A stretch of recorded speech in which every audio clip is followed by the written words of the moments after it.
What's up, guys? This is Tabletop Vibes, and today we're taking a look at Moneymaker by Firebrush Studios. Jason, you want to tell us a little bit about Moneymaker? This is a great game. It's personally right up my alley. I absolutely love this game. Adam was shrewd and made a great decision and won the game regardless. I had an absolute blast. This was so much fun. So with this game, you are basically taking on the role of the historically accurate-ish moneymaker, the Goldsmith. Yes. I think it's Amsterdam. I don't know. It's one of those countries, those early banking countries. Old lore back in the day. So you're doing that, and you are basically issuing credit in order to generate investments, in order to get lots of money. And at the end of the game, you balance all of your assets versus all of your credit that you put out, and the difference is your points. It's like real life. It's like real life. Except for we're not going to, well, sometimes we want to burn bankers at the stake. Well, historically, that's what happened. Yes. So again, this is based on historical lore. Basically, at the very first banker, which was a goldsmith. And in real short, people needed a place to put their gold. He had it there. Little shady. Yep. He looked and said, wait, I have all this gold here and people aren't claiming it. I can go lend this gold out. Well, that worked for a while until a lot of people wanted to get their gold back and there was a bank run and he didn't have it and he got burned at the stake. Yep. But before that, he was thrown into the deepest, darkest dungeon and tortured. Yes, but he made a lot of money. So, and that's the biggest thing of it all. The money is the root of all. You can finish that sentence. Exactly. So with this game, basically you have a picture of the city, a nice board here. You have different rings. And these rings are representing your credit rating. Right. And basically the idea is that as the game progresses and you increase your credit rating, you'll kind of notice that there's different sections that are isolated. So first it's one giant section, then split to two, then three, then four. Yeah.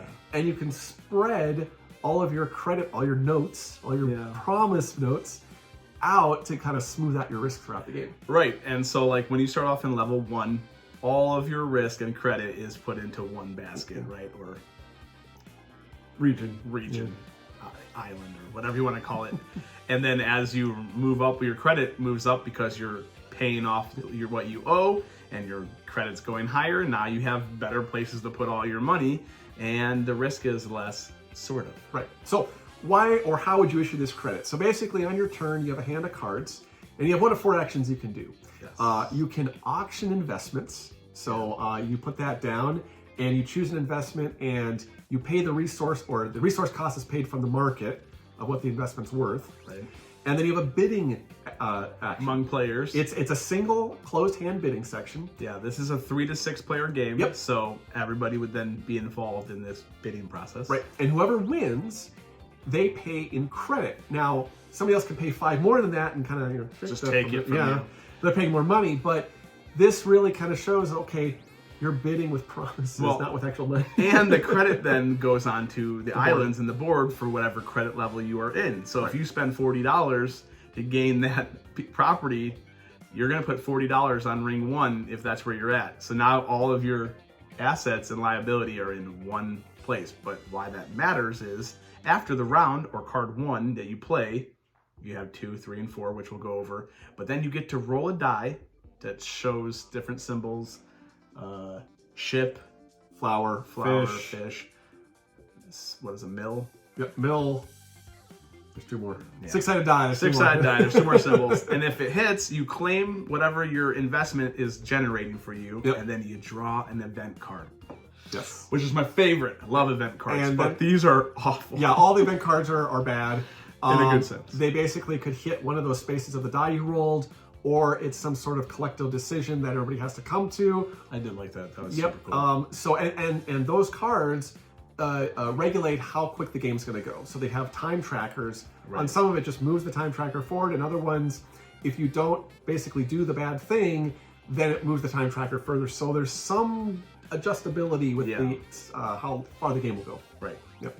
So number two. Number two is buying and producing. Huge. So, Aaron? Yeah, so with number 2 card, you get to buy and produce. So you can buy off the market for the market price. And then half the market price, sorry. And then, shrewd business for sure. And you can take up to 4 cubes. Mm-hmm. You have red cubes and you have green cubes.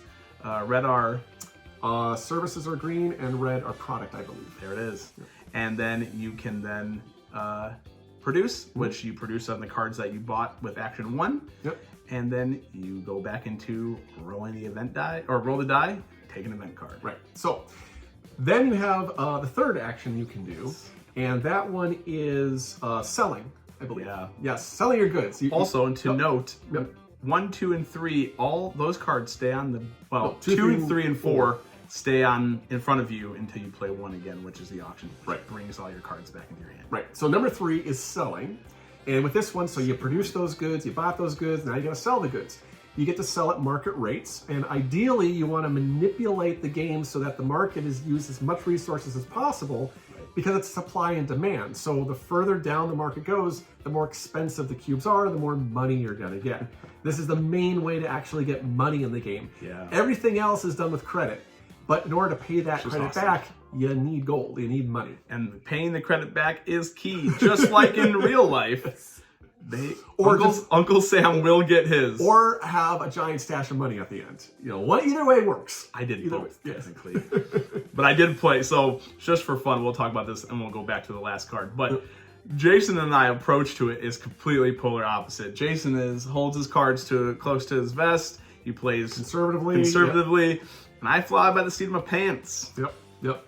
Right. Card number 4 is margin call. Yes. And with this one, you are going to start paying back all those liabilities, all those pesky liabilities you have on the board. Money. That's right. So you take that money that you got from all that selling of your goods, and you're going to eliminate some of your liabilities out there, or you can use other people's money to do the same thing. So I ended up, I don't even remember how it came about, but we had a bid for a card, but Jason would have got my money. Whoever bid higher takes the money. And it was the seller's action. Yeah, seller's action. Yes. So I bid higher, so I got the card, but Jason got to take the money. Right. Or my credit. Right. So I got to use some of his credit in order to pay back some of my debt. Which puts my credit then back on the board for negative points if I don't pay it. Right. And then so what you do is that you pay it off, and you can choose where to pay it off on the board. So it can all be in one section, or you can split it. Right. But if you pay up a certain amount depending on what credit threshold you're at. So when you start off, I think if you pay 10, you can move up to the next credit threshold, 20 is the next, so on and so forth.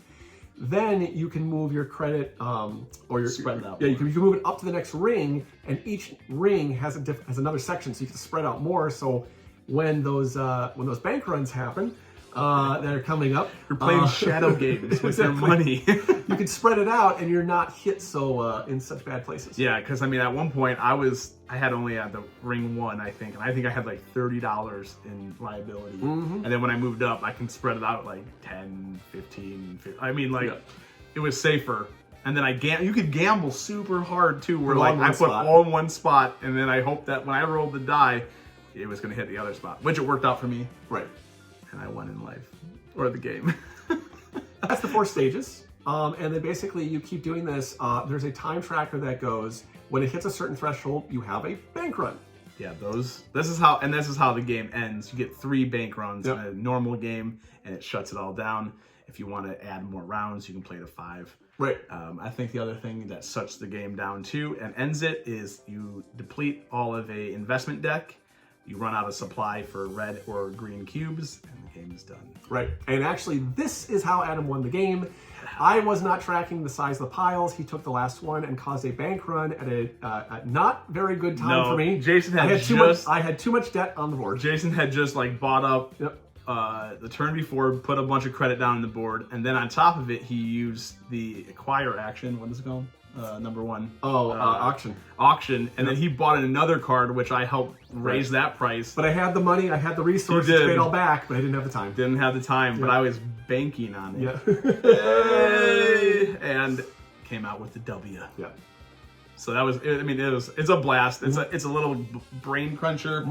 You really have to watch what your opponent's doing, because you're trying to figure out if they're going to ruin your market ability to sell, or they're going to buy it up, and then they're going to ruin your ability to buy stuff cheaper, and then, or like I did, just end the game so your opponent can't take another action. Sometimes it happens. It's a blast. It's super cool. Plays up to 6, like we were stating. I mean, it's pretty quick. It can be a really quick game, depending on if someone decides to push that end game trigger. And then, who doesn't like money? Make money, spend money, right? So it's coming to Kickstarter. Keep an eye out. Check out the link, get notified when it's going to drop, like, subscribe, comment, and yeah, we're Tabletop Vibes, and let us know, do you play fast and loose, or are you, what's the word? Conservative. Conservative. That's conservative. And we're Tabletop Vibes. Check you next time.